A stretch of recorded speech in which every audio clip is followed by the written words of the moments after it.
Bonjour tout le monde, je me présente Steve. Aujourd'hui, je vais vous parler de l'importance du contrat thérapeutique.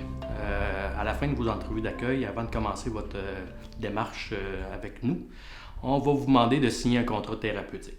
Pourquoi qu'on fait ça? Parce qu'on vous demande un engagement. Vous êtes avec ACO présentement, vous êtes venu nous voir, c'est que vous voulez changer vos comportements et ça prend un engagement. Et cet engagement, on vous le demande, c'est d'abord et avant tout un engagement entre vous et vous. Je m'engage à vouloir tout faire pour changer mes comportements.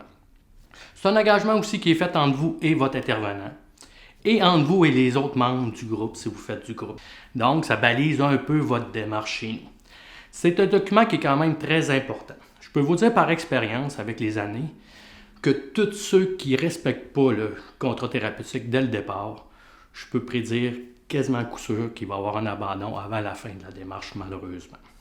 Donc, plus votre engagement est solide envers ce contrat, plus que votre démarche risque de vous apporter certains succès. Vous allez recevoir ce document-là en passant par courriel.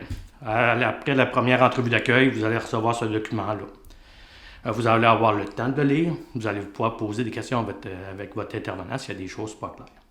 C'est sûr que le niveau de présence et d'implication sont des éléments fondamentaux de votre engagement. Donc, dans votre démarche chez ACRO, il va y avoir un nombre maximal d'absences tolérées. Au niveau des adultes, c'est après 3 rencontres, on met fin à votre démarche automatiquement. Et ça, peu importe le nombre de rencontres que vous avez fait. Je vous le dis, on le fait toujours. Au niveau de la jeunesse, c'est 2 absences qui sont permis. Après 2 absences, on met fin automatiquement à votre démarche. Plus que vous vous impliquez dans votre démarche, plus que vous êtes là régulièrement, plus que les chances de succès sont élevées au niveau de vos changements, de vos comportements.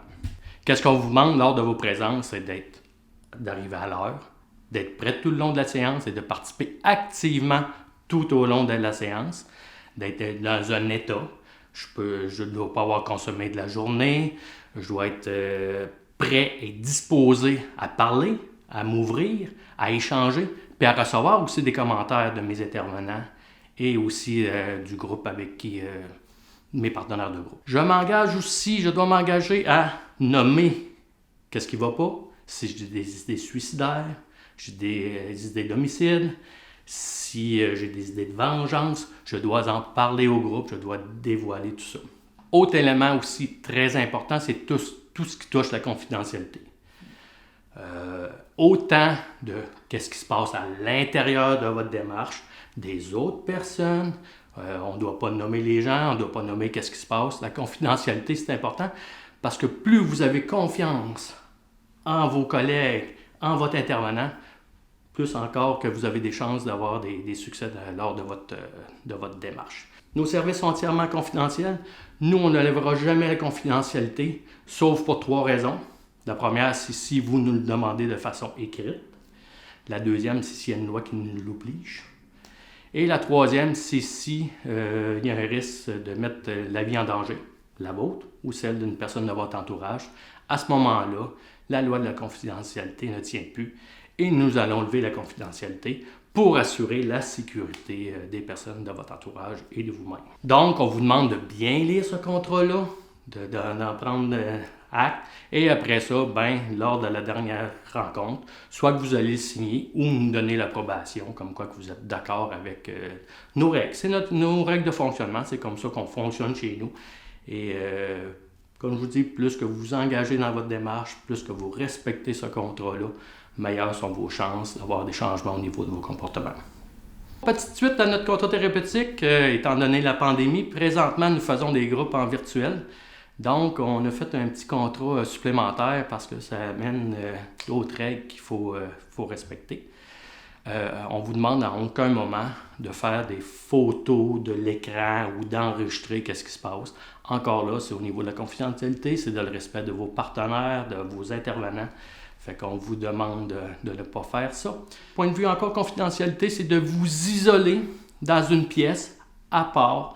On ne veut pas que votre conjointe ou vos enfants ou l'entourage entendent qu'est-ce qui se passe. On ne veut pas qu'ils soient premièrement revictimisés.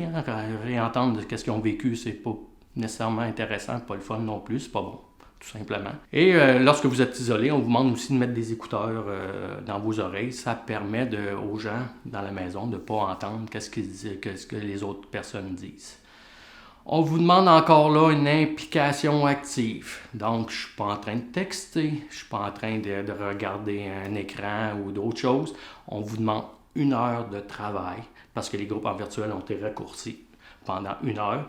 Donc, je dois être actif comme si je serais en présentiel avec des personnes. Étant donné qu'on a rapetissé aussi le temps à 1 heure, qu'est-ce qu'on vous demande? C'est que ça fait partie de votre démarche, ça fait partie de votre implication. Si on vous demande de faire des exercices à la maison, vous allez recevoir après chaque rencontre de groupe des documents, soit à lire, soit à écouter, et avec des petits exercices à remplir. Ça fait partie de votre démarche, ça fait partie intégrante. Donc, une rencontre devrait durer 2 heures. 1 heure en rencontre virtuelle et 1 heure en travail à la maison, en travaux ou exercices, appelez-le comme vous voulez. Le but, c'est vraiment de vous aider, de vous outiller pour atteindre votre objectif et l'objectif de cesser les comportements de violence.